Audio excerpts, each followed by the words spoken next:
Olá, pessoal, boa noite. Espero que todos estejam bem. Me chamo Bruna Rodrigues, sou estudante do sexto período de agronomia do IF Sertão PE, sou integrante do GISP, sou assistente técnica de pesquisa do grupo, e hoje, juntamente com Sabrina, estarei moderando este encontro, ao qual, de antemão, já agradeço também à Franterto por ter aceitado o nosso convite para conduzir esta palestra, que será rica de informações para todos nós. Então, muito obrigada, Fran.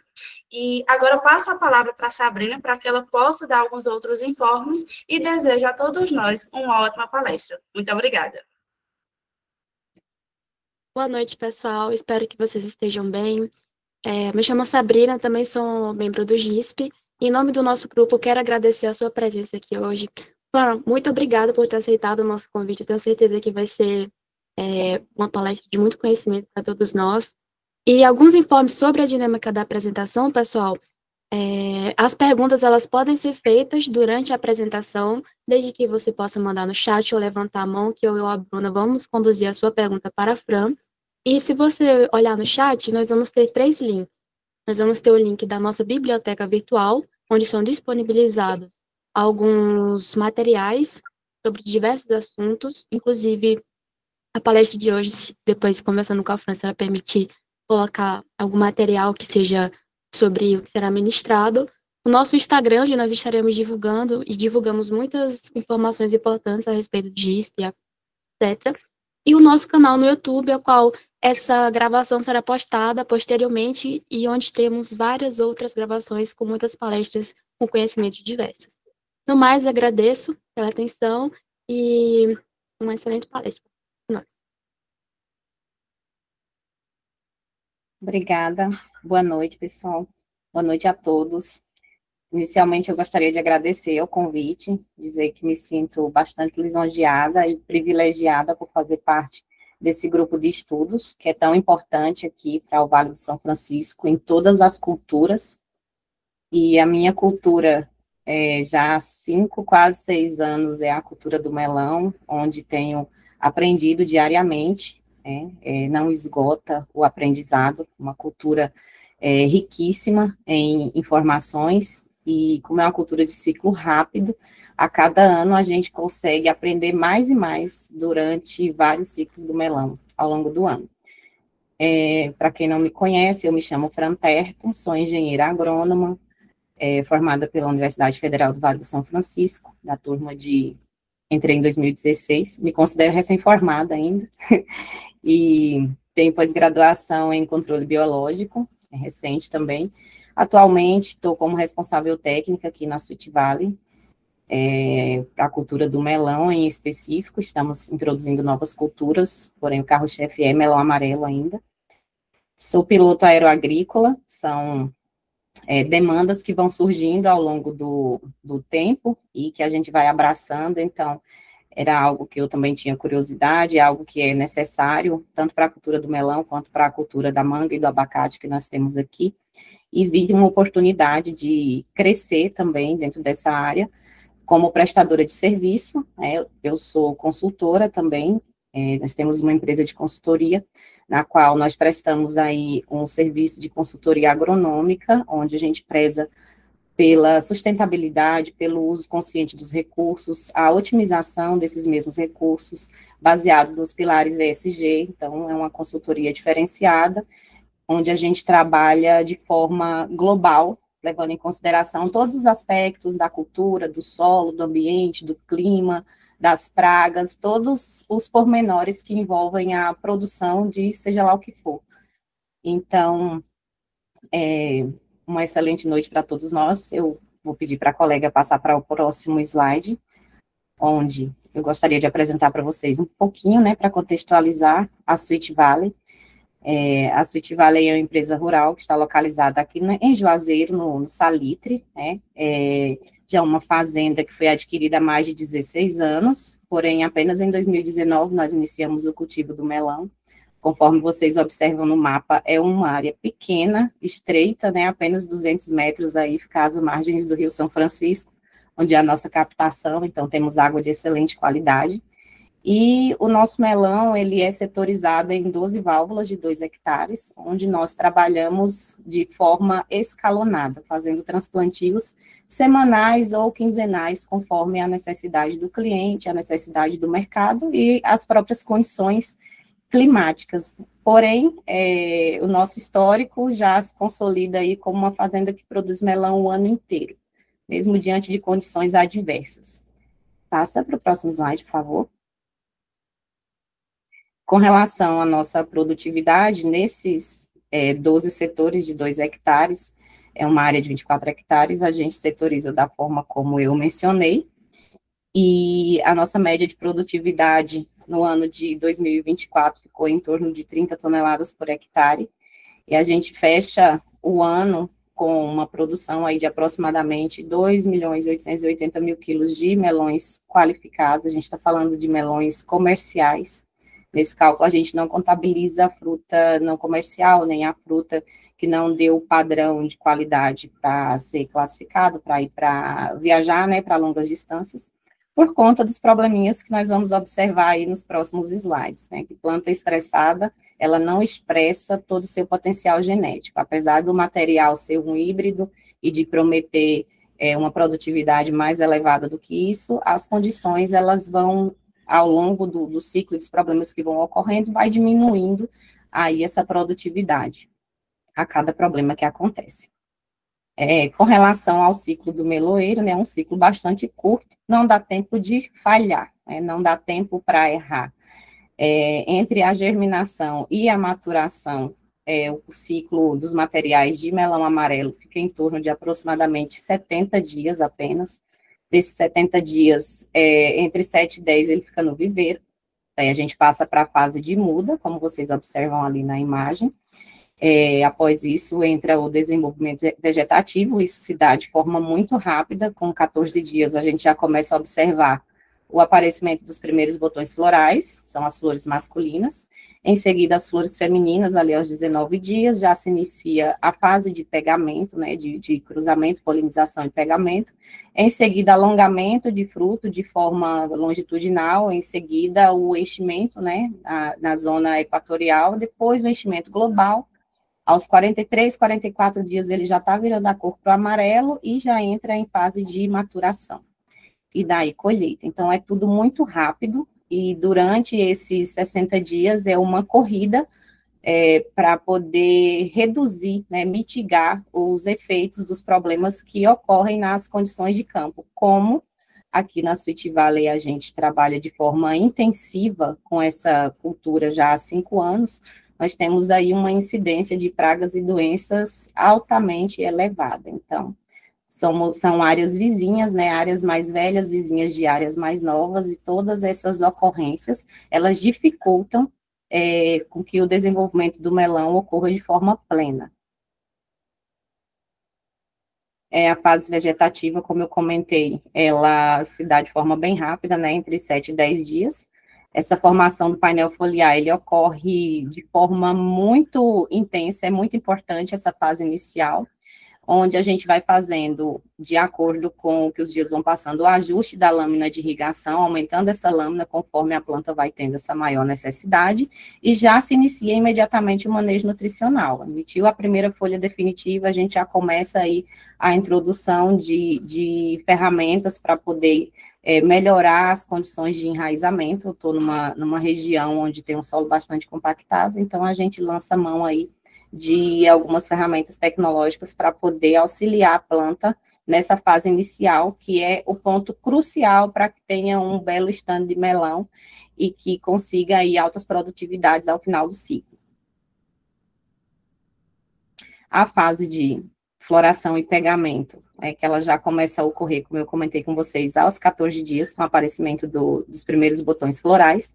Nas imagens aí vocês observam as abelhas, assim como a maioria das cucurbitáceas aí, totalmente dependente da polinização por abelhas. Então, o nosso manejo de defensivos, ele é voltado para a preservação desses polinizadores.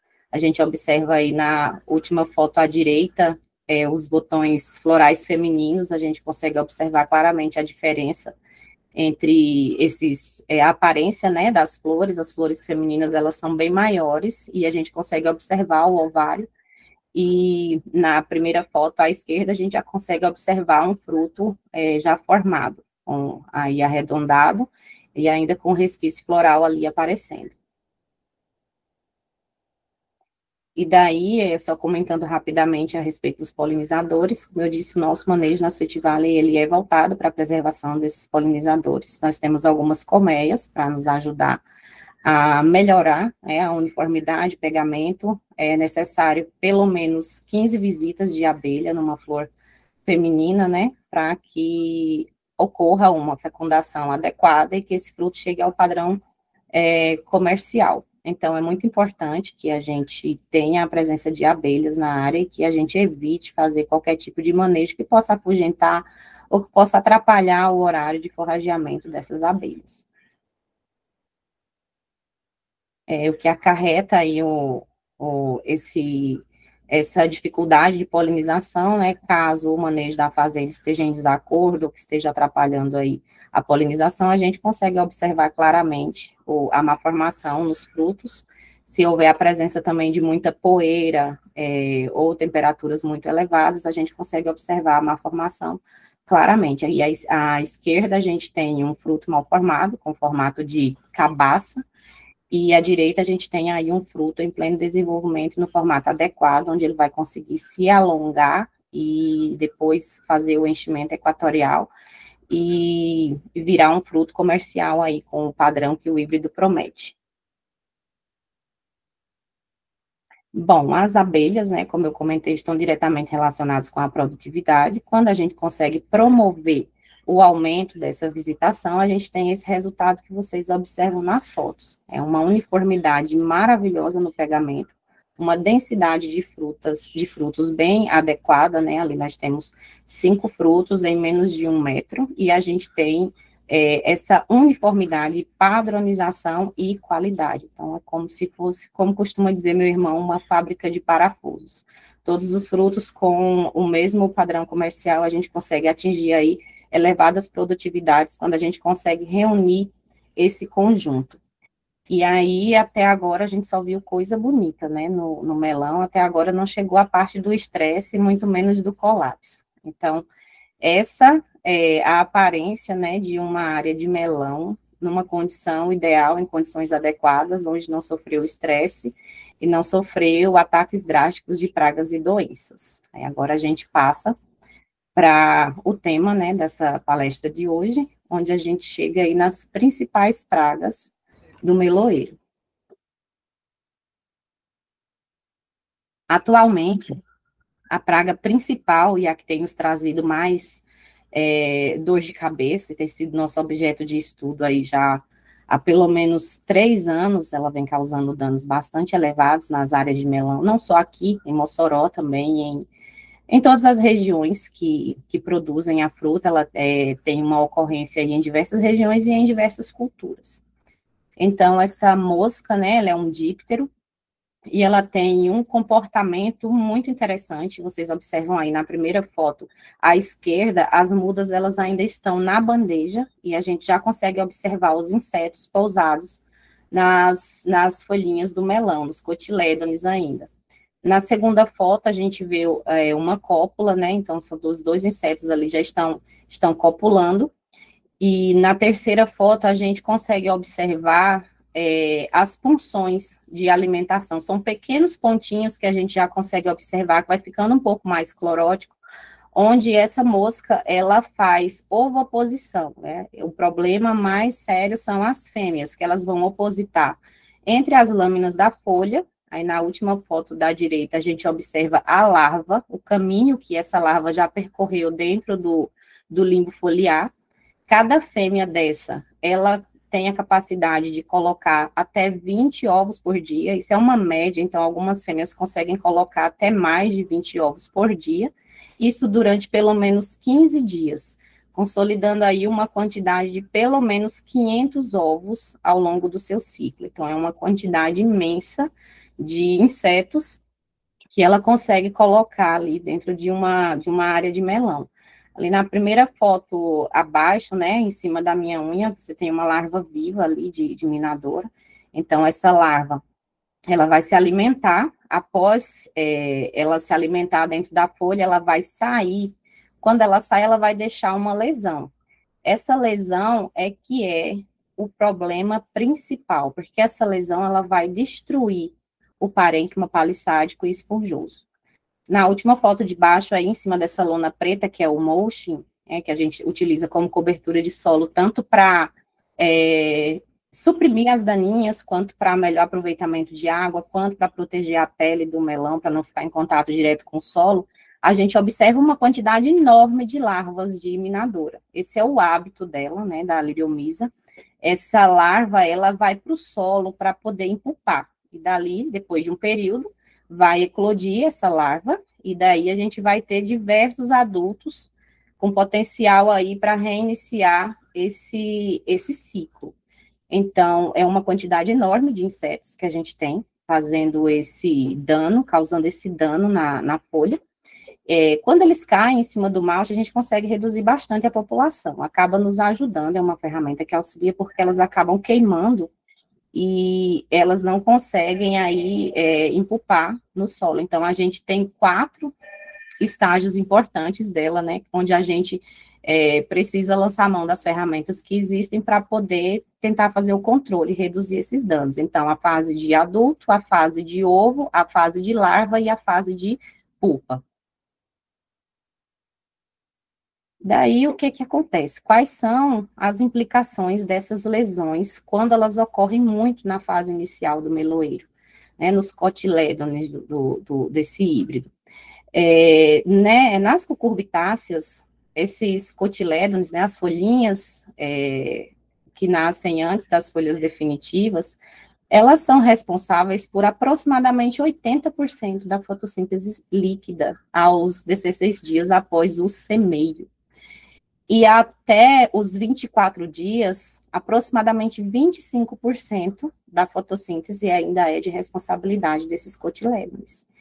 Eles representam aí pelo menos 50% da área foliar nesse estágio. Então, a gente tem, com aquelas lesões nos parênquimas, onde o parênquima palissádico vai ser ali o centro da fotossíntese, a gente vai ter aí uma queda no fornecimento de energia, e ali no parênquima esponjoso, que vai ser responsável ali pela homeostase, pela regulação da planta, a gente vai ter aí uma redução drástica no fornecimento de fotoassimilados, a gente vai ter pouco carbono chegando nas raízes e a gente vai ter falha na formação do sistema radicular.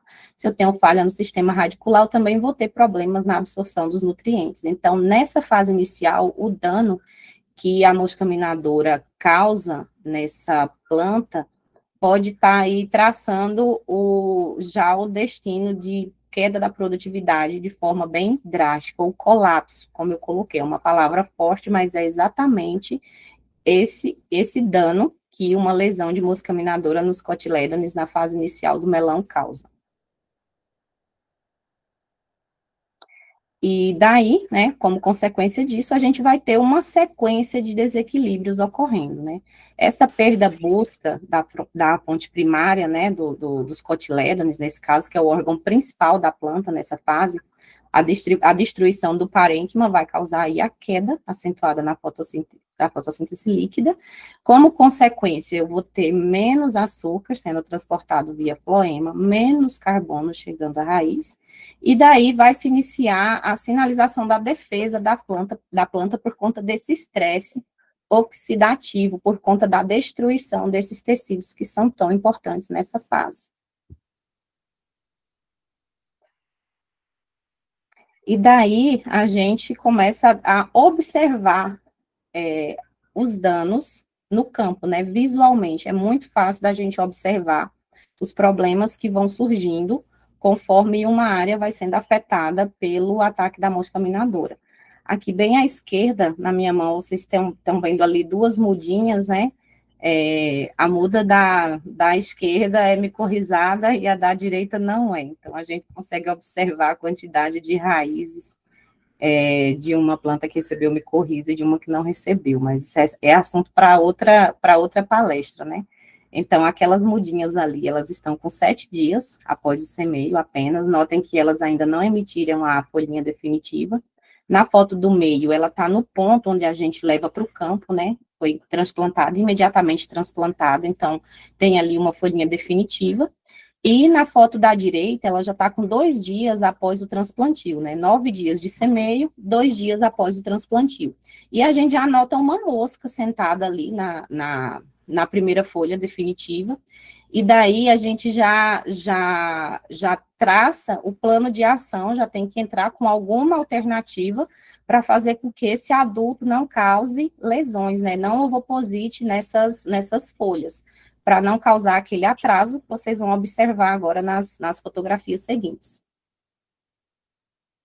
Aqui, aos 8 dias após o transplantio, a gente observa aqui lado a lado 2 plantas de melão exatamente com a mesma idade, né? À esquerda, a gente tem uma planta onde a gente observa ali que os cotilédones estão os 2 inteiros, não estão afetados, nem oxidados, e nem tem nenhuma parte desse órgão destruído, não foi afetada, e a gente observa o desenvolvimento da planta normal, tanto com a emissão das folhas, né, nessa fase está com o número adequado de folhas. A da direita, apesar de estar com o mesmo número de folhas, a gente já observa uma deficiência nessa formação, a gente observa um limbo foliar menor, a gente observa uma clorose, a gente observa que é uma planta que está travada, com dificuldade, para poder fazer aí as suas funções, né, que é crescer. Por quê? Porque ela já está com um distúrbio fisiológico desencadeado, já está com as suas proteínas de defesa ativadas, ao invés de crescer, ela está direcionando a energia para poder fazer a proteção dessa planta. Nessa fase também, quando a larva ela sai da folha e ela deixa a lesão em condições de umidade alta ou até de um excesso de irrigação, gotas de água que possam ter caído na folha, pode ocorrer, desencadear aí o aparecimento de diversas doenças que a gente vai observar nas fotos mais para frente. Então, nesses primeiros 30 dias do melão, quando ocorre esse ataque de minadora, a gente pode aguardar problemas que serão decorrentes dessas lesões, onde fungos e bactérias oportunistas, né, vão ocorrer caso já tenha indícios na área, né? Como aqui na Sweet Valley o cultivo é intensivo, então a gente tem a presença de diversos patógenos na área. Então, quando a condição ambiental favorece e eu tenho a cultura suscetível instalada, eu fecho o triângulo.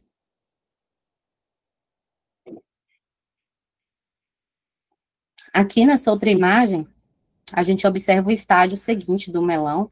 Como eu comentei, esse daqui já está em pré-florada, são 14 dias após o transplantio. Na foto da direita, a gente já consegue observar os botões florais e a gente observa nitidamente o vigor da planta, né? Uma planta que está já puxando a rama para cima, com as emissões dos seus internódios bem alongados. E na planta da esquerda, a gente observa o dano de minadora e a gente observa a planta com um travamento, com dificuldade de crescimento, com desuniformidade. A gente vê que a planta seguinte, a primeira planta, ela está um pouco maior, a planta seguinte, ela já está bem menor. E o que não justifica, porque foram transplantados no mesmo dia, receberam a mesma nutrição, então são plantas debilitadas, que algumas começam a se diferenciar de outras, apesar de ser um híbrido, a gente começa a ter desuniformidade no estande. Então, aqui a gente já tem contabilizado dano econômico por conta dessas lesões que ocorreram lá nos cotilédones, desencadeando aí esses distúrbios fisiológicos na planta de melão. E aqui, eu coloquei essas imagens, essa foto da esquerda, essa foto foi tirada aqui na Sweet Valley na semana passada, uma infestação bem alta de mosca minadora. Eu contei mais de 30 indivíduos só nessa planta, indivíduos adultos, e na foto do meio a gente observa a folha aí já bem afetada e bastante oxidada, né? As minas, elas vão destruindo totalmente o limbo foliar. E na foto da direita, a gente tem aí o avanço do dano, onde a gente observa a folha já morrendo, né, secando completamente, e ela esfarela totalmente quando você toca, né, por conta da própria planta que começa a produzir alguns compostos, né, começa a se lignificar, a produzir compostos fenólicos, e daí essa folha ela vai ficando coriácea, e aí ela se destrói apenas com o toque. Ela é uma folha que já está sem função nenhuma na planta, porém a planta já gastou muita energia tentando mantê-la com essas lesões, né. Então, nessa fase, com esse dano, ocorre essa produção intensa, né, de espécies reativas de oxigênio, e ocorre uma mudança na produção de hormônios, né? Então, como eu comentei, ao invés da planta, ela está gastando energia para crescer e para emitir flores e emitir os frutos, esses recursos, eles são redirecionados, né, ocorre a reversão dessa energia para poder formar esses compostos, onde muitas vezes atrasa o crescimento da planta, né, e faz com que ela não consiga se desenvolver plenamente. E essas proteínas de defesa, elas gastam muita energia da planta, e a planta ela fica muito debilitada, a gente consegue observar a diferença no campo. Então, com esse pacote, né, de ativação da defesa, a gente tem aí os hormônios como o ácido jasmônico sendo produzido, o etileno e o ácido salicílico. Como eu comentei, isso sacrifica o crescimento da planta, porque ela está dando prioridade ali ao sistema de defesa. Então, essas membranas danificadas, essas lesões da mosca minadora, conferindo aí menor fotossíntese pela redução do painel foliar, né, a própria redução da captação de luz, a destruição do parênquima palissádico e do esponjoso, né, então menos reserva de carbono chegando nas raízes, menor absorção. Então, aqui o crescimento ele já está completamente colapsado. É uma planta que ela não se recupera e ela já está com o potencial produtivo dela altamente afetado. E até agora a gente só falou de uma praga. Aqui nessa imagem, eu coloquei 2 áreas de melão da mesma idade, com mais de 30 dias. O desenvolvimento normal que se espera de uma área de melão que está com seu desenvolvimento tranquilo, sem ter sido muito afetado, eu falo muito afetado porque raramente você encontra uma área de melão que não foi afetada de maneira nenhuma por mosca minadora, porque é uma praga muito intensa. Então, na foto de baixo é o desenvolvimento que se espera de uma área de melão com 30 dias. Você não enxerga mais as entrelinhas. Essas fotos são aqui da Sweet Valley, e a distância entre as nossas linhas de melão, elas são de 2 metros. Então, com 30 dias, você não enxerga o solo dentro desses 2 metros de entrelinhas. As ramas do melão, elas já se abraçaram e já se fecharam completamente.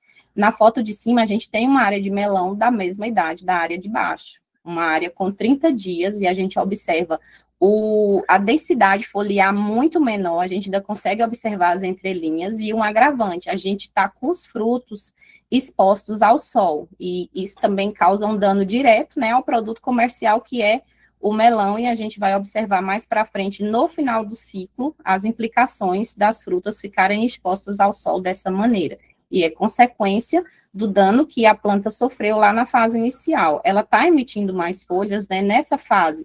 Com 30, 35 dias, ela está com aproximadamente 59 folhas, ela vai continuar emitindo folhas até chegar a 170 folhas, porém, essas folhas, elas são menores, né, e elas não vão conseguir ter a mesma eficiência fotossintética do que se não tivesse levado lesões de mosca minadora na fase inicial.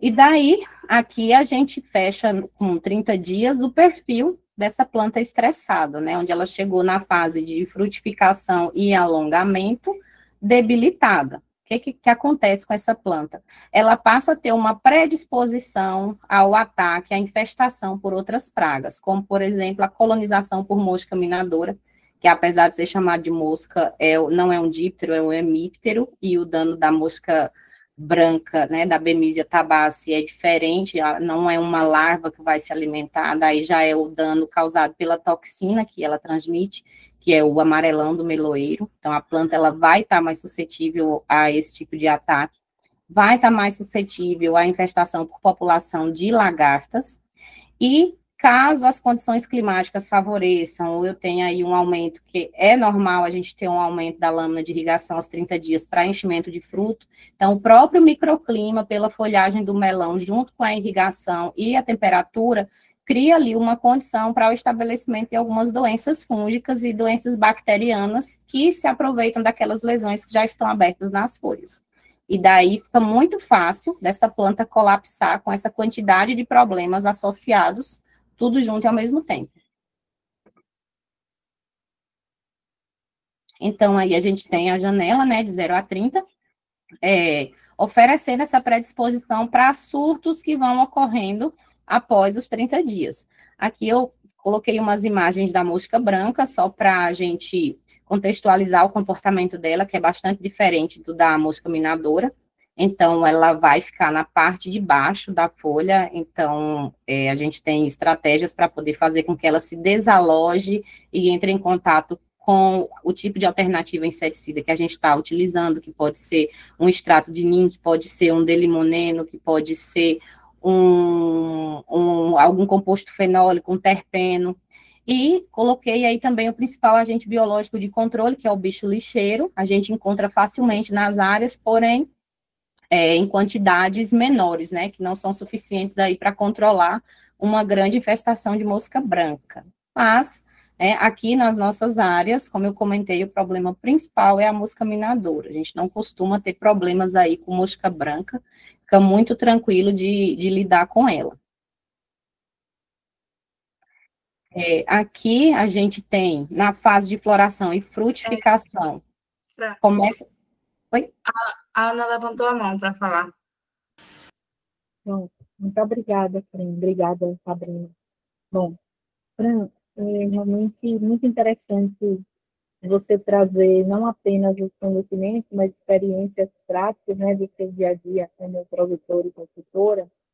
E eu achei bastante curioso e interessante você nos informar que a mosca branca não chega a ser um problema, que você deva se preocupar tanto quanto a mosca minadora. E aí, o que me chama a atenção são que, dentro das estratégias de controle que você citou, todas elas são com moléculas naturais, não sintéticas. E como é que você tem visto essa grande pressão de pragas, muitas vezes até a dificuldade de encontrar moléculas sintéticas que sejam efetivas, registradas? Então, muitas vezes o produtor, não estou tratando exatamente da sua área, mas o produtor de melão, o produtor de outras culturas, ele acaba exagerando um pouco nas moléculas sintéticas, de modo que fica difícil controlar, tanto com a sintética quanto com a molécula de natureza biológica. Então, eu diria que acaba chegando num beco sem saída. Aí, por outro lado, a gente vê que você revela apenas a preocupação mais recorrente com a mosca minadora e não com outras pragas que a gente percebe que outros produtores também têm tido muita dificuldade. Então, qual é a sua análise aí em relação a esses dois polos de manejo, que o produtor realmente ainda utiliza bastante as moléculas mais que encontram no mercado sintético? E outra pergunta a gente está percebendo que o clima está muito diferente e algumas pragas que não eram problema, a gente já começa a se preocupar. Eu vou falar de outras culturas. De Carina aqui, isso me lembra bastante as plantas ornamentais. O problema com cochamilha é absurdo. Todo tipo de cochamilha. E a gente vê que está cada vez mais difícil lidar com esse problema fitossanitário. Então, qual é a sua análise nesse sentido? Dos polos de manejo e as condições que o ambiente tem imposto e como é que isso tem sido favorecido as pressões por pragas? Obrigada. Obrigada pela pergunta, professora, muito pertinente, e é algo que a gente observa de forma recorrente na reclamação do pessoal que tem problema, os mesmos problemas que a gente enfrenta aqui, que às vezes a solução que está sendo trabalhada não está funcionando. E aí tem a sensação de que tá vencido, está falsificado, não presta mais, tenho que aumentar a dose. Então, muito do que ocorre nessa condição de não estar conseguindo controlar determinada praga, está muito relacionado com o posicionamento dessa ferramenta, porque elas são testadas cientificamente em campo e elas funcionam de fato. Elas têm ação no inseto, mas elas precisam chegar no inseto, né? Eu também sou piloto aeroagrícola e a gente fala muito sobre isso nas aulas, né? Atingir o alvo, né? Não é pulverizar, é de fato aplicar. Então, o que eu observo muito é que ocorre que as pulverizações não estão sendo eficientes, porque muitas vezes o comportamento do inseto, o horário que aquele inseto se movimenta, ele não está sendo levado em consideração para escolher o momento da pulverização. Da mesma maneira que a gente deve evitar os horários de forrageamento das abelhas, a gente precisa estudar o comportamento do meu inseto-alvo para que eu vá com a minha pulverização e a minha molécula sintética ou natural, ou seja lá o que ela for, biológico, para que ele entre em contato com aquele inseto. Se é o adulto que eu estou querendo atingir, qual é o horário que ele está se movimentando mais na área que eu tenho maior chance de atingir?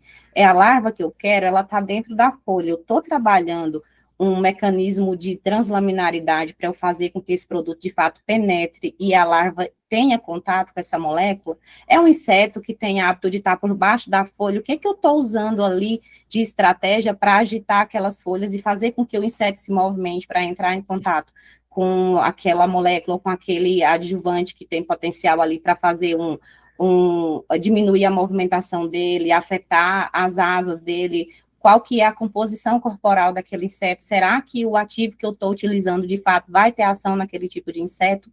Então, essas estratégias, elas precisam ser muito bem estudadas, para, além de não haver desperdício, né, financeiro e dano ao ambiente por estar fazendo pulverizações aleatórias, sem estar conseguindo atingir o alvo, é preciso levar em consideração totalmente o comportamento do inseto, o ciclo do inseto, saber durante quantos dias eu tenho aquela população de pupa para que eu faça a aplicação direcionada a ela. Será que ela já eclodiu? Então, eu já não tenho mais que fazer direcionado para a pupa, eu tenho que fazer direcionado para o adulto. Então, o monitoramento, para que você faça esse manejo integrado, de saber qual é o momento de entrar com uma molécula inseticida, entrar com uma alternativa biológica, entrar com um metabólito, o que eu consigo ter uma maior eficiência? Vai estar tudo relacionado ao próprio comportamento do inseto. E daí a gente teve lançamentos recentes de moléculas químicas excelentes para a gente fazer aí o uso contra a mosca minadora, e a gente recebe muitos relatos de que não funciona mais. E o problema está exatamente aí, onde está fazendo a pulverização de forma desregrada, muitas vezes colocando doses maiores, selecionando pragas resistentes, porque não está fazendo a rotação de grupos químicos, e daí tendo problemas recorrentes com a mesma praga, porém já com resistência às moléculas que já existem. Às vezes tem um produto que tem uma ação inseticida excelente, porém o produto é fotodegradável, daí o produtor ou o aplicador vai lá e faz a aplicação daquele produto com a temperatura muito alta, ainda vou ter muitas horas de sol naquele dia. Então, eu tenho o período daquele produto fazendo efeito muito encurtado por conta do horário que eu apliquei. Então, seria só a decisão de aplicar mais tarde ou trocar a molécula por uma que resista a isso. Eu vejo muitos problemas relacionados também com pH de cauda, inviabilizando ativos dentro da cauda, né, misturas inadequadas. Então, acredita-se que está aplicando a molécula e que a molécula está chegando no inseto e às vezes está aplicando uma cauda que não está tendo ação nenhuma. Então, é um conjunto de fatores, né, e nunca são isolados, nunca é uma coisa só, é um conjunto de fatores que contribui aí para essa seleção de praga e para essas reinfestações e para essa dificuldade que a gente tem no controle de determinadas pragas. E a outra pergunta, agora eu não me lembro mais qual foi. Em relação ao favorecimento do ambiente para a ocorrência dessas pragas e dificuldade de controle. Parte disso já ficou claro na sua resposta anterior. Obrigada. Isso, daí outra estratégia, né, seria, de fato, fazer, no nosso caso aqui, né, fazer barreiras com outra cultura que não tem a mesma suscetibilidade a determinado inseto entre as áreas de melão, para evitar facilitar essa transição, né, para que elas não consigam migrar. aí isso já é um problema operacional da fazenda, que a gente vem tentando mudar, né?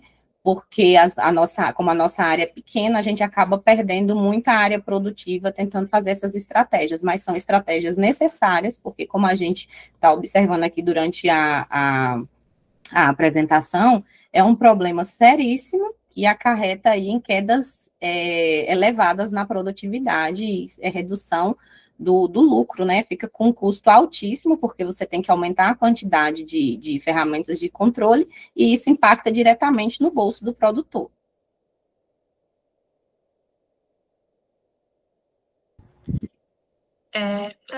Com licença novamente, o Gerson Virgínio, ele também tinha levantado a mão para falar.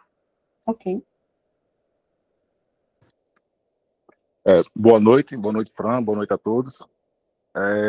Eu sou o Gerson, né, trabalho com a cultura do melão aqui na região de Mossoró.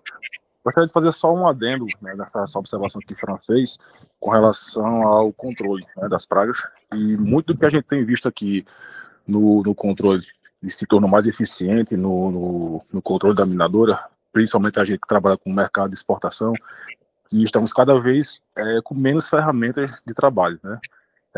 Recentemente tiraram a ciromazina, tinha o joiner, que funcionou por um tempo, depois veio diminuindo a sua eficiência e melhorando bastante o controle, melhorando também a qualidade da aplicação, né? A gente colocar o produto certo no momento certo, na fase certa.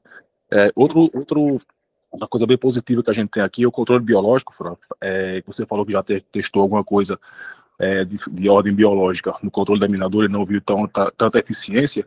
Nós temos aqui, que é um parasitoide, que é o Neocrisocaris. Sim, o Neocrisocaris formosa. Já utilizei aqui também.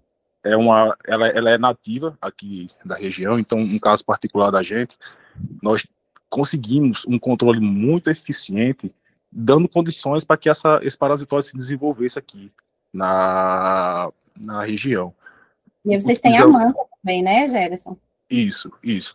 A gente, depois do transplantio, a gente cobre com a manta e retira na parte da floração. Como aqui eu, particularmente, trabalho com um melão pele de sapo, que tem um ciclo um pouco mais longo, nós tiramos a manta aqui em torno de 25 dias depois do transplantio. E isso aí... Praticamente 3 semanas sem precisar fazer pulverização. Então, uma redução enorme da carga de defensivos, né? E uma garantia que a planta está se desenvolvendo bem ali embaixo. Bastante. Então, se de uma maneira a gente ficou limitado com o uso de algumas moléculas, nós encontramos essa saída, né? A gente não... damos condições dessa vespa se desenvolver, que é o parasitoide, e hoje a gente tem um controle muito eficiente com relação à utilização desse Neocrisocaris. Isso, obrigada, Gerson, pelo seu adendo. Tem também, né, para o controle, alguns metabólitos, né, que a gente consegue garantir que eles, de fato, vão estar viáveis no campo, sem aquela preocupação de, será que esse produto biológico ficou armazenado em temperatura que ainda estão viáveis para poder aplicar no campo? Será que eu posso misturar? Então, os metabólitos vêm aí para facilitar também a nossa segurança com relação a misturas no tanque, com relação à viabilidade e ação, né, no inseto. Então, tem ferramentas aí bastante interessantes. E aí, como o colega colocou aí, o efeito, né, vai ser potencializado se você conseguir atingir, de fato, o inseto no horário que ele está se movimentando, né, para não jogar fora aí a ferramenta cara, porque no controle de minadora, tudo que tiver de opções, né, que o LMR permita, a gente utiliza, porque a minadora é devastadora. Daí, continuando aqui a nossa apresentação, entrando na fase de floração e frutificação, a gente tem aí a ocorrência, né, pode ter a ocorrência aí de algumas lagartas. Eu coloquei aí algumas fotografias, tem uns marcadores, aí se a moça que estiver passando o slide puder clicar, a gente vai conseguir circular daí os focos, né. Na primeira foto à esquerda, a gente tem ali uma massa de ovos. Nessa fase, por isso que o monitoramento é tão importante, porque é muito mais fácil você conseguir trabalhar um inseticida e controlar as lagartas nessa fase ainda de ovos, e quando elas estão pequenininhas, ali na segunda foto a gente consegue encontrar elas facilmente dentro das flores. Eu prefiro encontrar quando ainda são ovos, né, mas ocorre da gente encontrar dentro das flores também.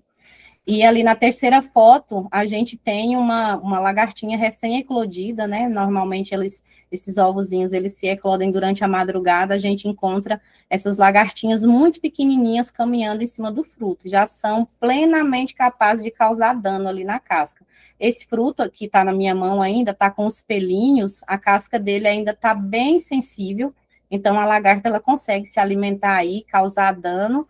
Essas lesões, elas oxidam, e é muito comum a gente ver no mercado lesão em casca de melão cicatrizada, né, que caracteriza aí o dano da lagarta bem na fase inicial, mas que daí o melão consegue cicatrizar e não perder 100% daí da comercialização. Porém, para uma fruta com padrão comercial, para mercados mais elegantes, vamos dizer assim, é uma fruta que seria desclassificada e ela é vendida mais barata. Então, o ideal é que a lagarta não cause nenhum dano, e por isso que é importante a gente fazer o controle logo na fase inicial, para não ter que lançar mão aí de algumas moléculas um pouco mais tóxicas, né, tanto para o ambiente quanto para a saúde humana, de ter aí períodos de carência um pouco maiores, né, e dependendo que da fase que o melão se encontra, a gente não poderia mais aplicar essa molécula por conta do tempo de degradação dela.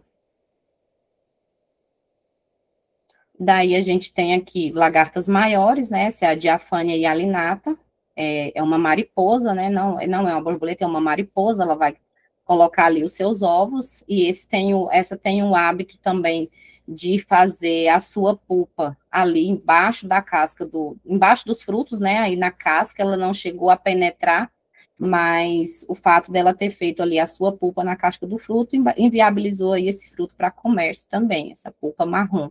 Então, é difícil de atingir quando chega nessa fase, porque imagina você fazer uma aplicação que tenha que escorrer para debaixo do fruto para poder conseguir atingir essa polpa e algo que consiga aí quebrar essa proteção desse casulo, né? Então, o ideal é que o controle seja feito lá, como eu mostrei na foto anterior, ainda na fase de ovos e na fase que elas estão pequenininhas. O adulto é muito fácil de derrubar, né? Qualquer melaço junto com inseticida, você consegue fazer com que ele entre em contato com a molécula e amanheça tudo morto na lavoura, como esse que eu estou mostrando aí na foto da esquerda. Isso daí não faz mais mal a ninguém.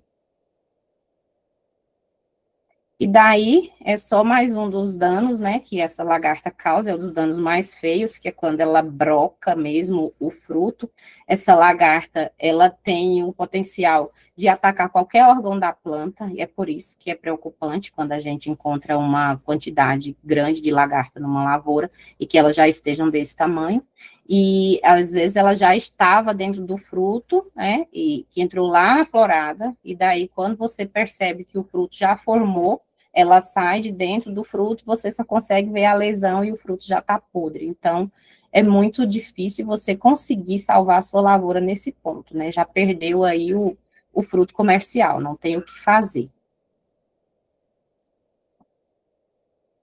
E daí, né, só falamos de praga até o momento, né? Associada às pragas, a gente tem aí algumas doenças principais do meloeiro, que caso elas ocorram numa planta que já estava debilitada lá com problema da minadora desde a fase inicial nos cotilédones, vai ser de fácil estabelecimento e de muito rápido estabelecimento, né? Ela vai conseguir entrar e devastar a área de forma muito veloz. Eu coloquei de propósito essa foto de oídio na parte de baixo da folha, porque tem um combo aí, ó, as pragas e as doenças ocorrendo tudo ao mesmo tempo. Tem uma mosca branca bem na parte de baixo da folha, acho que a colega pode mostrar ali, a mosquinha. Isso, a mosquinha branca ali, a gente tem um monte de esporos de oídio, né? E temos uma massa de ovos de lagarta também. Ali, logo em cima daquela nervura, a gente tem uma massa de ovos de lagarta. E aí, esse oídio ainda está na parte de baixo da folha, mas ele costuma subir, ele impede também toda a área fotossintética, e está diretamente relacionado com o acúmulo de Brix, quando a gente tem altas infestações por oídio, o fruto não consegue ficar docinho, não consegue ficar saboroso. Então, é uma doença aí bem importante. Normalmente, aqui para a gente, ela começa a aparecer após os 30 dias, né? E aí a gente tem algumas estratégias, né, para poder fazer com que ele não passe para a parte de cima, ele fique ali só nas folhas do bacheiro, e o que às vezes nem ocorra, né? Agora esse período mesmo está bem tranquilo, até tinha um ensaio aqui do pessoal e nem vai até o final porque não conseguimos infestar as plantas com oídio, né? Então agora nesse período está bem tranquilo. Mas tem alguns períodos onde a gente precisa ir fazer pulverizações com enxofre ventilado, né? Que é uma alternativa muito interessante, tendo aí alguns cuidados no período de florada, né? E no período onde os frutos já estão com a coloração amarela, dependendo da quantidade de enxofre que a gente aplica, pode ocorrer aí algumas queimaduras, então tem algumas estratégias para evitar. E o gás, que é liberado com enxofre, também ajuda no controle de praga, então é uma ferramenta boa, barata, segura, e que a gente pode trabalhar aí ao longo do ciclo para controle de qualquer raça de oídio. Com licença, o Diego Duarte levantou a mão. Pode falar, Diego. Boa noite a todos, boa noite, Fran. Eu sou produtor aqui em Juazeiro. Eu gostaria de saber qual hoje a melhor ferramenta para fazer pulverização, se é o drone, se é o trator, e assim, a questão de horários também, se tem algum horário melhor para fazer a pulverização, porque a gente lá na propriedade já teve alguns casos da gente pulverizar a partir de 5 horas da tarde, de fazer uns testes, e o resultado ser melhor, né? Isso. Então, eu gostaria de saber se isso depende também do tempo, tipo, no período chuvoso é melhor de dia ou de noite. Então, seria um resumo em relação à pulverização e qual seria hoje a técnica mais especializada em relação à pulverização, tipo, se é o drone. A gente sabe que o drone hoje ele é importante porque no período chuvoso o trator não entra na área, né? Então, isso, agora, no período agora vai começar aí a briga para entrar na fila do drone. Isso. Aí eu queria saber em relação a o que é mais específico e qual seria o melhor horário de pulverização. Desde já, obrigado e boa noite a todos. Boa noite. Obrigado pela sua pergunta, Diego. Então, tudo vai depender do seu foco e do operacional da sua fazenda. Obviamente, para determinados problemas, você vai precisar de um volume de cauda maior para resolver, né? No caso de oídio mesmo, que a gente precisa de uma boa cobertura, se tiver como o pulverizador entrar, maravilha, a gente vai trabalhar com volume de cauda aí de 600 litros por hectare até 800 litros, dependendo do agravamento do problema. Porém, se o pulverizador não entrar, a alternativa do drone vai funcionar muito bem. De acordo com os testes que a gente vem fazendo aqui de cobertura, a gente trabalha com produtos sistêmicos e a gota do drone consegue chegar lá na folha do bacheiro. A gente consegue chegar, inclusive, lá nos frutos que estão bem próximos da corola da planta. Então, com relação à eficiência, tanto o pulverizador tratorizado quanto o drone vão ter eficiência se a tecnologia for bem empregada, né? Tanto o drone quanto o pulverizador tratorizado. Agora, em alguns casos, né, o que você vai precisar de mais volume de cauda, o pulverizador tratorizado vai ter muito mais eficiência, nem se compara, né? Você trabalhar 600 litros por hectare e você trabalhar 10, né? Como tem algumas empresas aí que operam drone que não querem fazer mais do que 10 litros por hectare, né? Aqui a gente trabalha com 20. Com 10 consigo atingir meu objetivo, mas eu prefiro trabalhar com 20, eu tenho uma distribuição de gotas melhor. Com relação aos horários, né, como eu comentei lá no início, vai depender da praga, do objetivo que você quer atingir, né? Algumas pragas você vai ter que priorizar o comportamento delas. Já ocorreu aqui, né, eu também prefiro fazer pulverização nos horários mais amenos, né? Meu operador também prefere fazer nos horários mais amenos, e alguns produtos, né, não permite que você faça pulverizações em horários muito quentes, né? A gota vai evaporar com mais facilidade, você vai ter uma queda na eficiência. Não é que não vai funcionar, mas você vai ter uma queda na eficiência. Porém, acontece de você chegar na lavoura, às vezes é 10 horas da manhã, o sol está bem quente, você tem uma quantidade enorme de larva de minadora pronta, saindo da folha. É o horário de você aplicar. aí as condições vão estar totalmente diferentes da bula. Você não vai ter a temperatura que você gostaria, às vezes a velocidade do vento também não está adequada, mas é o momento onde você tem uma chance maior de atingir seu objetivo. Então, você deve fazer a pulverização. Então, o momento de você aplicar é o momento onde você avaliou que vai ter a maior eficiência. Obviamente, para alguns produtos que já vem a recomendação de bula, né, que não deve aplicar com temperaturas acima de 33 graus, nem com velocidade de vento acima de 14 km por hora, aí você vai aplicar sabendo que vai ter uma perda na eficiência, né, mas avalie ali o comportamento da praga, para que você consiga otimizar esse recurso aí que você está utilizando. E o drone agora é excelente ferramenta para o período chuvoso, a gente consegue fazer aí um bom controle de pragas e de doenças, inclusive aplicar também protetor térmico nas áreas que já estão ficando senescendo, né, a gente consegue fazer pulverização também, apesar de volume baixo de calda, a gente consegue ter uma eficiência muito grande de cobertura de gotas.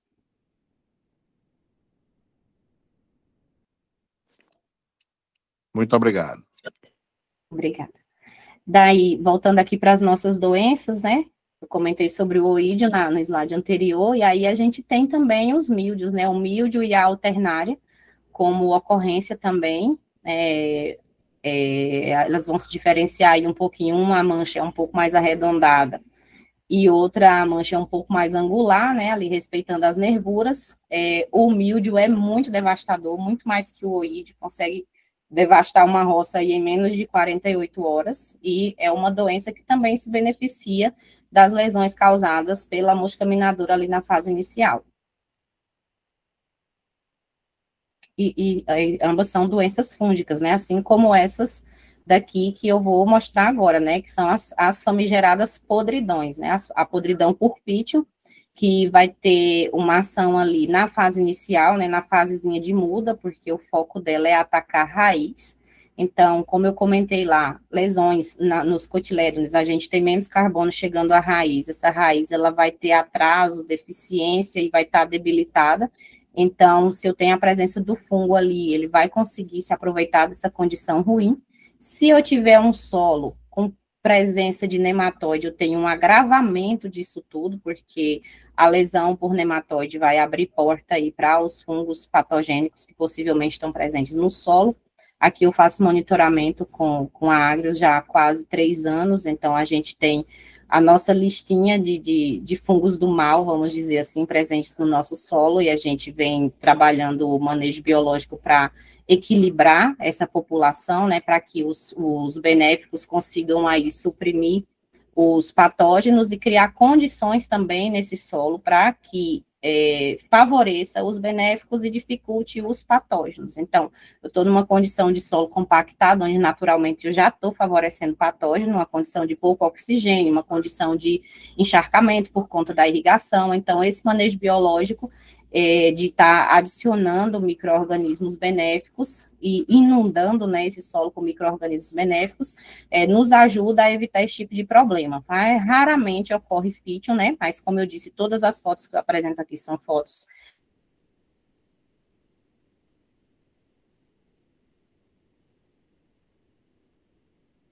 daqui da Suíça, onde a gente teve um problema de tombamento, e em seguida a gente descobriu a ocorrência de nematóides nessa área, onde nós tivemos que daí fazer a erradicação dessas plantas, né, chegou num ponto onde não era viável a gente manter, a gente fez a erradicação das plantas, daí a gente fez um tratamento bem específico de solo, né, a gente aplicou o produto que libera ozônio, né, deu uma sanitizada nesse solo, e daí a gente fez o tratamento nematicida com bacilos velezenses e alguns tricodermas, e aí só depois a gente conseguiu trabalhar as mudas. Ainda tem nematóide no solo? Tem, mas hoje a gente convive muito bem com eles e a população não está no nível de causar dano econômico. Porém, merece atenção, nunca podemos negligenciar os nematóides. E daí a gente tem a didimela, né, o famoso cancro das hastes, né, ele também se aproveita da lesão diseminadora, é muito característico, a gente observa que praticamente toda a folha por onde a micosferela entra é uma folha que tinha lesão diseminadora, então qualquer sinal de umidade mais alta, de condição ruim para a planta, esse fungo ele vai se aproveitar e ele vai colonizar essa planta. E ela seca de forma muito rápida, ela fica com a aparência toda murcha, e se ela já tiver com fruto, esse fruto consegue ficar xoxo, né? Ele desidrata e a gente também não consegue vender esse fruto. Então, é uma doença bastante importante e a gente costuma observar ela mais no final do ciclo. Se ela entrar no início do ciclo, aí dificilmente você vai conseguir colher. No final do ciclo, a gente tem uma redução no stand, porém, a gente ainda consegue ter um bom aproveitamento. E daí, para finalizar o combo de doenças, a gente tem aí a bacteriose, né, causada pela Acidovorex, né, uma bactéria que tem esse hábito também de se aproveitar das lesões. Então, lá na fase de pré-florada, a gente costuma já ter a ocorrência das bacterioses, né, caso a planta esteja debilitada, conhecida aí como bolha d'água, mancha aquosa, e ela é uma doença bem importante, inviabiliza também o fruto para comércio, né, com esse fruto da esquerda, é um fruto jovem, que ainda não terminou de virar a cor, a gente consegue fazer a cicatrização dessa bolha, né, a gente utiliza aí alguns bactericidas, tem a boa e velha casugamicina, que funciona muito bem, né, os cobres, para poder também ajudar, tem alguns indutores de resistência, alguns fosfitos, que dá para aplicar, e você consegue cicatrizar essa bolha, e ela fica imperceptível, e não causa dano nenhum na polpa do fruto.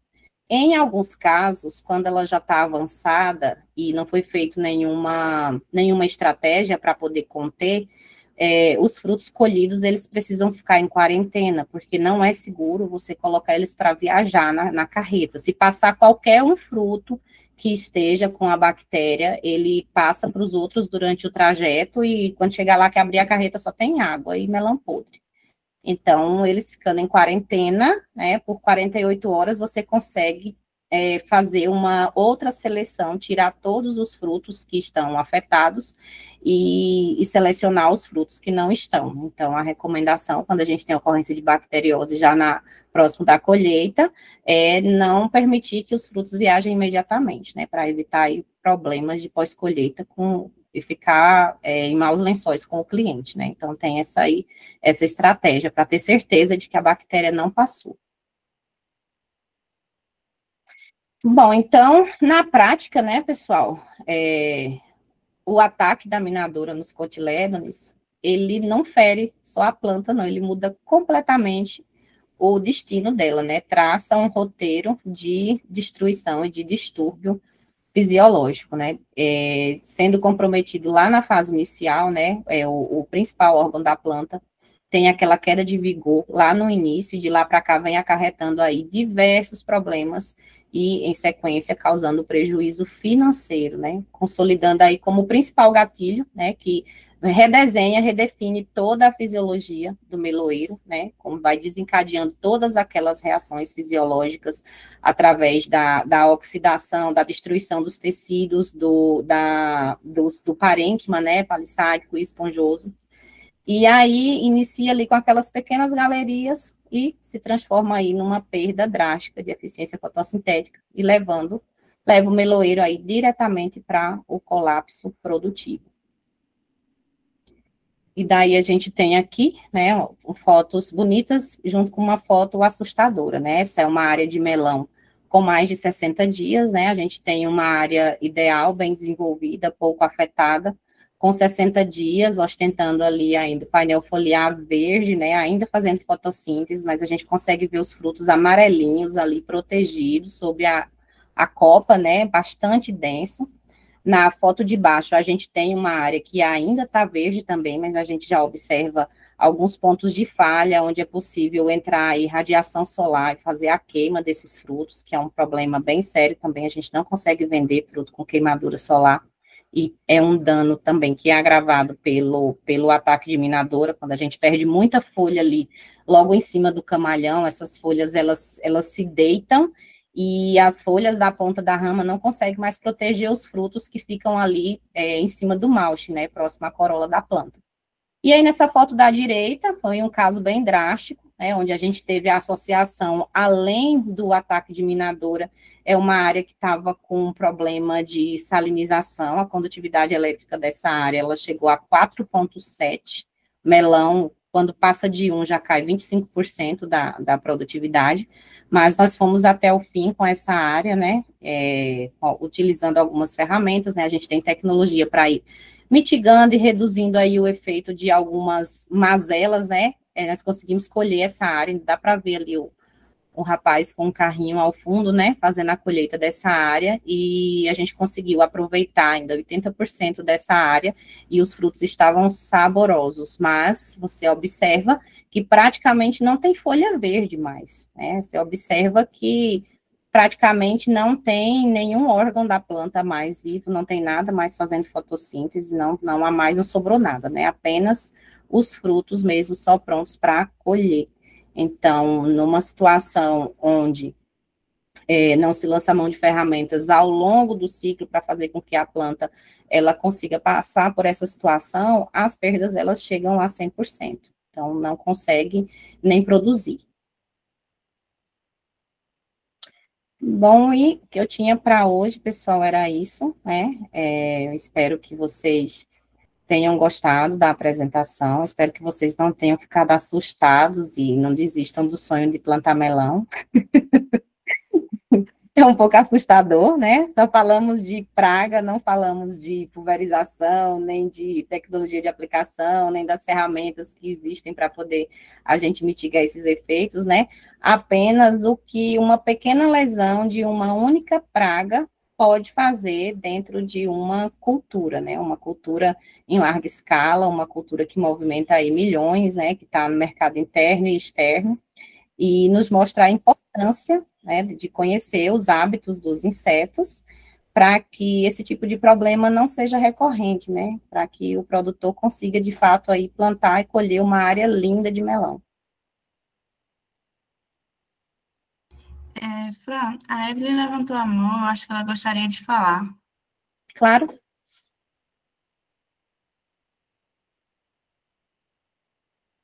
Fran, primeiramente, queria dar parabéns pela palestra. Não é a primeira que eu assisto sua, são várias palestras e são todas muito encantadoras. Eu queria saber quais os manejos assim principais, fundamentais que você tem na sua fazenda que você acha assim primordial, que não pode faltar de jeito nenhum. Pronto, que não pode faltar de jeito nenhum. A vacina nas bandejas, já no momento do transplantio, né? Essas mudinhas, elas precisam ir para o campo já vacinadas, então a gente consegue trabalhar ali, fazendo no esguicho, lá no substrato, a gente costuma trabalhar com tiametoxan, né? A gente faz o trabalho, fazer o esguicho ali nas bandejas, apesar de que já é uma prática que é feita no viveiro, né? Mas a gente garante que aqui na lavoura, essas mudinhas, elas vão vacinadas para o campo. Essa molécula, ela tem uma persistência ótima, né? Ela dura bastante tempo no campo e evita de você estar fazendo pulverizações aí nas folhas. Para fazer pulverizações nas folhas, né, nas fases iniciais, onde a gente não quer nada muito estranho circulando na seiva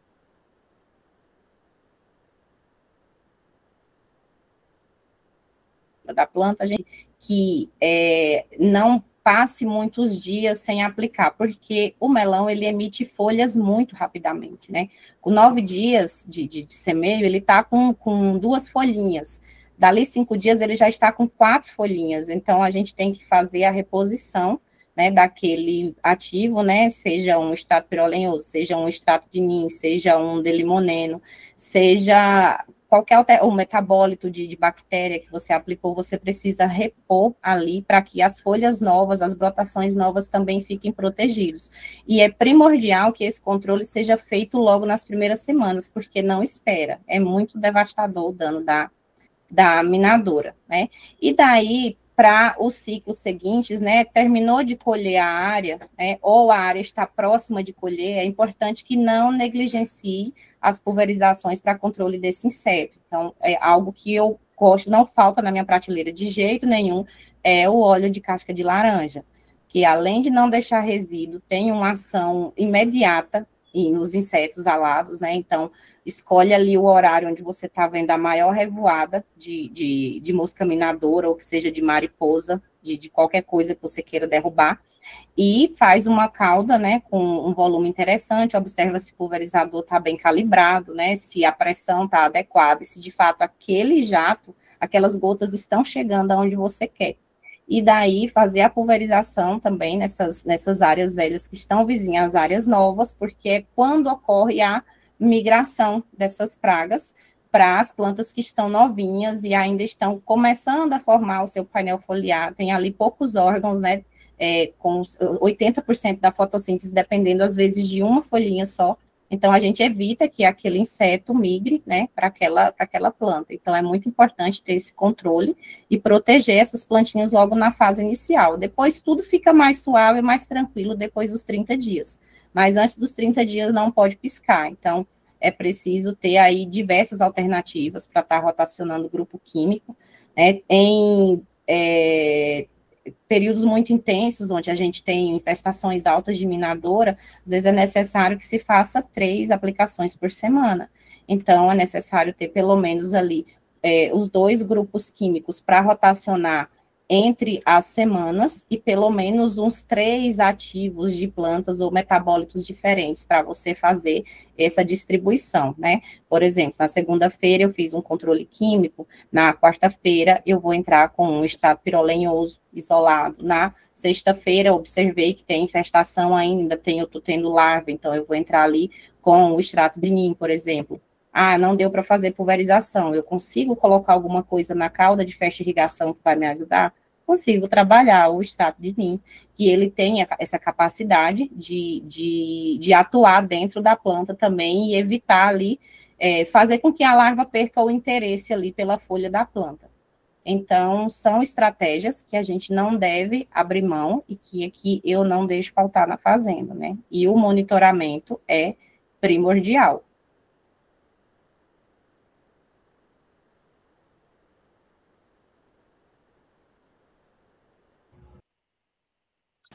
Tem perguntas no chat?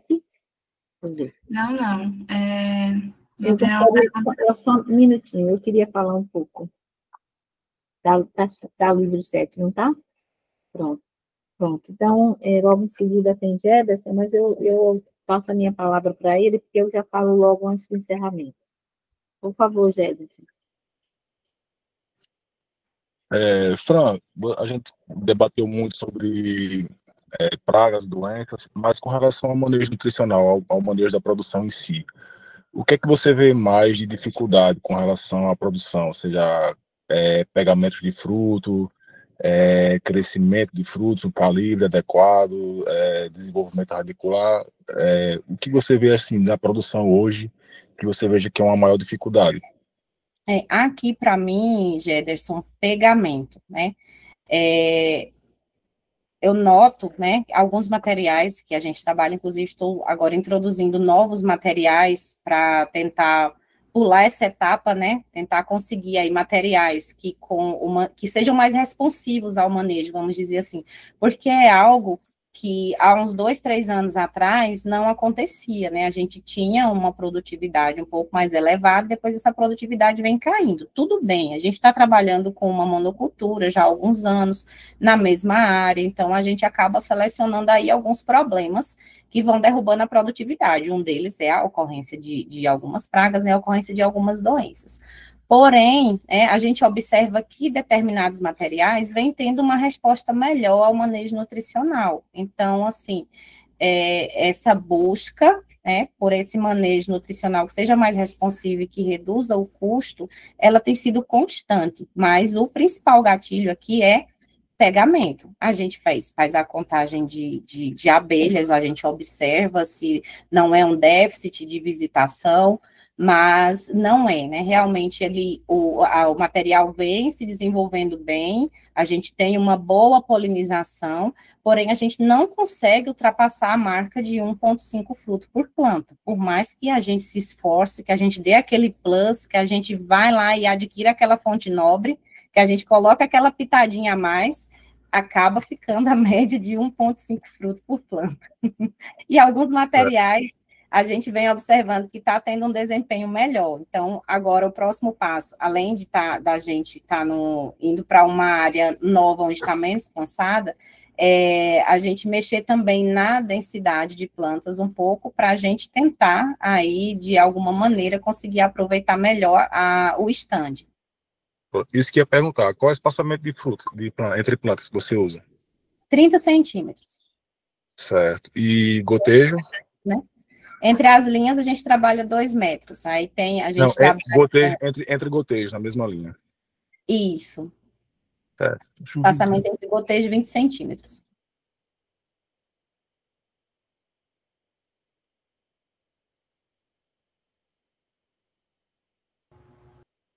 Alguém mais? A princípio, não, Fran. Sim, eu estava aguardando, estava só finalizando, escutando a fala de Jederson. Obrigada. Jederson e Fran, eu noto que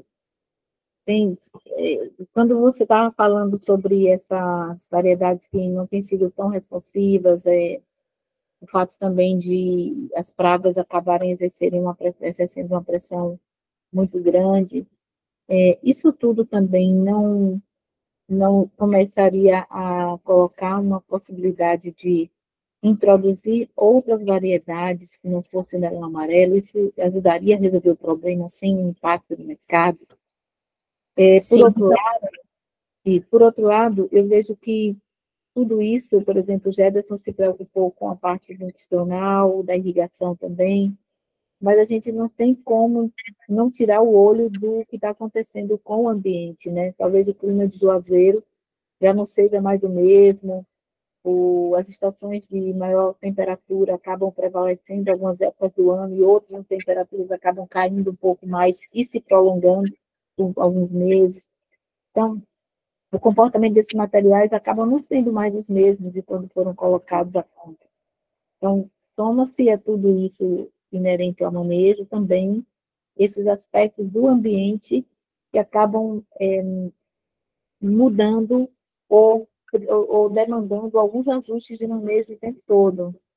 Então, como é que você já considera, você falou que estava introduzindo novos materiais, seriam novas variedades?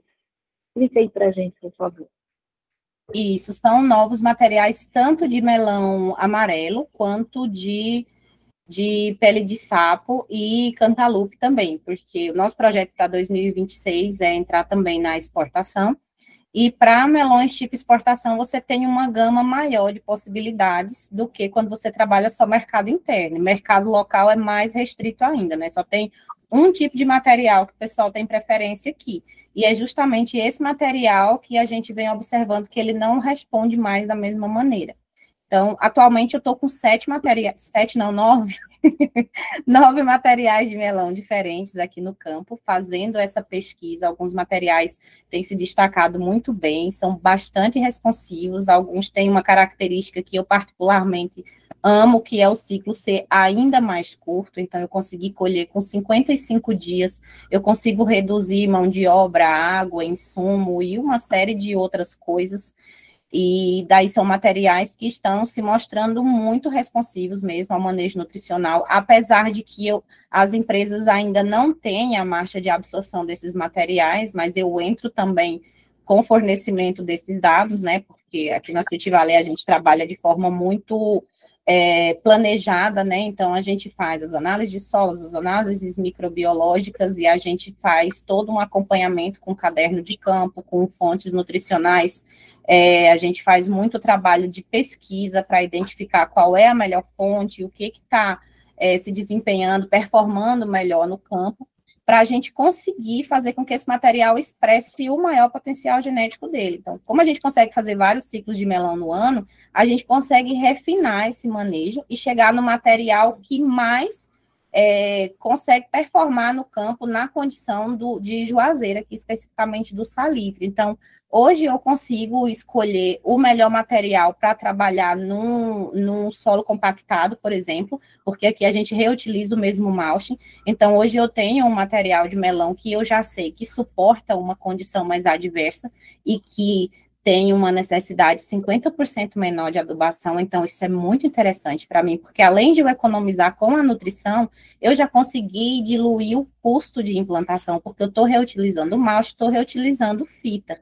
E daí tem outros materiais que eu já sei que não adianta eu colocar no período da chuva, porque são materiais que vai demandar muito ajuste nutricional, muita indução de resistência, muito bioestimulante, e às vezes ele não vai conseguir chegar com um bom stand no final do ciclo. Às vezes a gente perde 10, 12% do stand com uma taxa de mortalidade alta. Então, assim, é importante que vá fazendo essa triagem de materiais, né, dando oportunidade para outras empresas, para outros materiais, para outras variedades, para que a gente não fique preso nesse colapso de produtividade aí, né? Daqui, produzia, o meu máximo aqui, o meu recorde aqui na Sweet Valley foi 43 toneladas por hectare, isso foi há alguns anos. De lá para cá, nunca mais a gente conseguiu chegar nesse patamar. Então, a gente tem trabalhado hoje com uma média de 24 toneladas, que é praticamente um container, né, num hectare.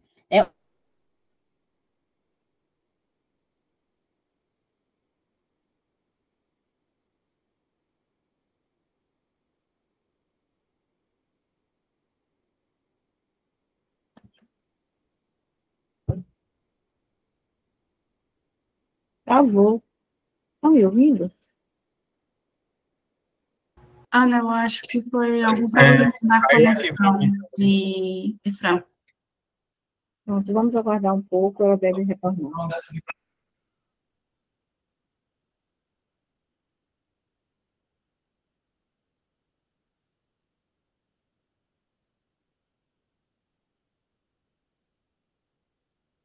Bom, de qualquer forma, enquanto o Fran retorna, a gente já aproveita para agradecer a participação de todos vocês, as ótimas contribuições, e lembrar que tem recado no chat, quando o Fran voltar, pode ser que ela não consiga ver. E o Diego quer estabelecer um contato com vistas a outras oportunidades, né? Oi, voltei, gente, desculpa, estava demorando meu computador desconectar. Pronto, estava falando aqui da mensagem que tem no chat para vocês. As meninas vão repassar. Ok. Consegue visualizar, Fran? Quando você voltou agora, você consegue ver mensagem no chat? Não consigo ver mensagem no chat. Se você puder ler para mim, por favor. Posso, sim. É a Evelyn, é a lenda de cima, que a gente já tinha visto e tal.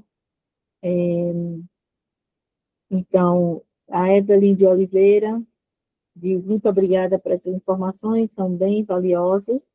E Diego Duarte, Fran, agradeço as informações e também, se possível, quero o seu contato para conversarmos e até mesmo uma assessoria. Desde já, agradeço a oportunidade de estar participando com uma profissional de vasto conhecimento. Obrigada.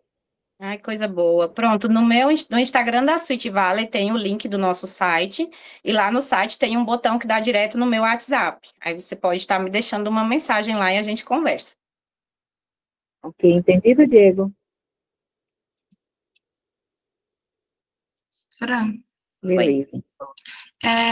Eu tenho uma pergunta para te fazer, na verdade, foi o Anderson que me mandou aqui no PV. Entendido, sim, muito obrigado. Mas ele pediu para me te perguntar o seguinte: durante o ciclo do melão, qual é o manejo que você realiza para garantir a folha? Durante o ciclo do melão, qual manejo você realiza para garantir que a folha vai sustentar a segunda panha? E existe alguma prática específica que você recomenda para esse objetivo? Sim, eu gosto de trabalhar teores de magnésio via folha, né, bem pontual. A gente faz esse manejo, né, de pulverização foliar, e a gente mantém a irrigação. Uma outra estratégia é baixar a temperatura ali da planta, né? Ela está com pouca folha, ela está estressada, então a gente trabalha um protetor térmico, né, para reduzir ali estresse oxidativo e fazer com que as folhas permaneçam ali até a segunda panha, né, que a gente muitas vezes fica esperando o preço subir. É uma estratégia do meloeiro, né? Vou segurar e aí a folha tem que suportar. Mas, caso essa folha não suporte, a gente protege os frutos, né? Pode fazer a pulverização bem direcionada para proteger os frutos do melão com protetor térmico e daí ele sai com facilidade, né? Caso não chova, não precisa reaplicar, mas é bem tranquilo, a gente aplica e ele dura ali 7 dias até a gente conseguir fazer a colheita. E assim, outra coisa com relação à perda de folhas, né, tem que observar se sua planta não está sofrendo com estresse salino. Quando ela está sofrendo com estresse salino, que é bem característico, a lesão no limbo foliar é uma mancha que vai dando da borda da folha, ela vem crescendo para o centro. Se tiver com esse problema na folha, mas a origem for no solo, né, for a condutividade elétrica, aí tem que trabalhar um condicionador de solo, senão a planta ela vai simplesmente secar e você vai perder todas as suas folhas e aí não tem ajuste foliar que ajude.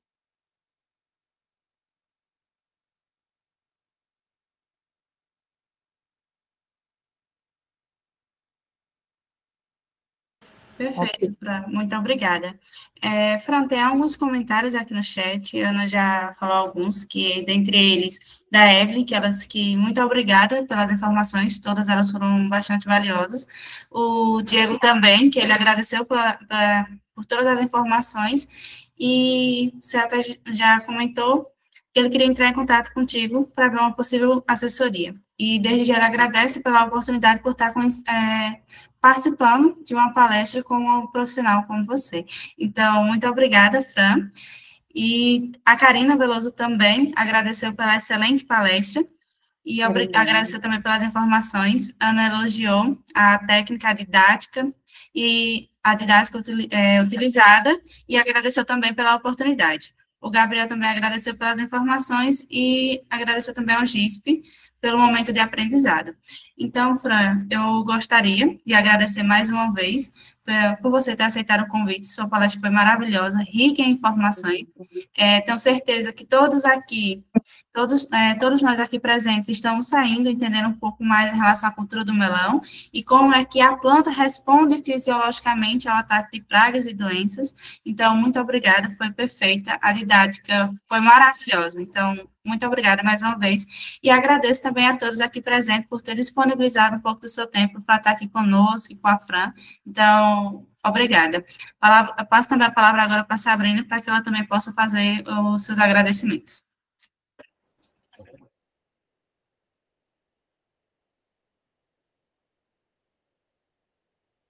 Estão me escutando, pessoal? Sim. Sim, Sabrina. Eu faço das palavras de todas as pessoas do chat, a da Bruna, a minha também. Foi um momento de muito aprendizado. É muito bom poder estar em um momento como esse, tendo todo esse conhecimento compartilhado conosco. E eu tenho certeza que, assim como eu, muitas pessoas aqui vão sair com a mente querendo estudar mais sobre melão, sobre os pontos apresentados aqui por ti. Então, muito obrigada, Fran, de verdade, por ter aceitado esse convite. Crucial. Eu que agradeço e parabenizo a todos vocês do Grupo de Estudos pela iniciativa. Estão me devendo outra visita, né? Já tem um tempinho que o GISP veio aqui na Sweet Valley. Já mudou bastante coisa, né? Foi mesmo. De lá para cá já mudou bastante coisa, porque não é clichê falar que o agro não para, que a gente também não para, então a gente está sempre inovando, sempre buscando novas tecnologias.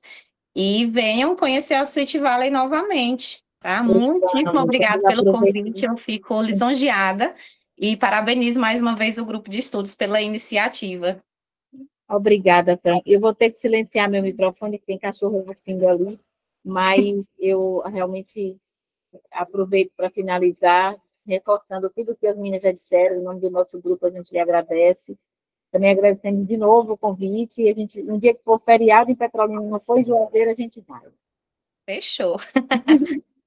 Pois tchau. Gente, obrigada mais uma vez, inclusive também a todos os participantes. Boa noite. Eu agradeço. Muito obrigada. Boa noite.